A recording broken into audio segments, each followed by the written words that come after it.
শ্রাবণ সাজে রাবণ রাজা দশমুণ্ডু নেড়ে তানপুরাটি বাগিয়ে ধরে কান জুড়েছেন তেরে। মনে তাহার সাধ জেগেছে, মানছে না আর বাধা, বারে বারে গান গেয়ে যান রে রে মামা গাধা। শঙ্কা জাগে তান শুনে তার, লঙ্কাপুরী কাঁপে, তালকানা সব রাক্ষসেরা পালায় লাফে ঝাঁপে।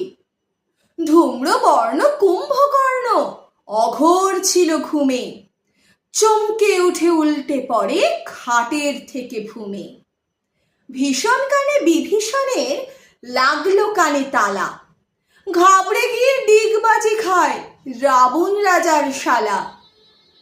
শূর্পণখা নাকি সুরে বললে, থামো দাদা। রাবণ রাজা গেয়েই চলেন রে রে মামা গাধা। রাবণ রাজার মামা ছিল বজ্রদংষ্ট্র নামে, মামা গাধা শুনতে পেয়ে দেউড়ি ধীরে থামে। রেগে মেগে বলল গিয়ে পাকিয়ে গোঁফ জোড়া, আমায় বলিস গাধা বুঝি, ওরে ফাজিল ছোড়া। তানপুরাটি ছিনিয়ে নিয়ে মামা সে খিটখিটে, ধাই ধাপা ধাপ মারতে থাকে রাবণ রাজার পিঠে। আচমকাতে এমনি ধারা পেয়ে মামার সাজা, হকচকিয়ে থেমে গেলেন গায়ক রাবণ রাজা।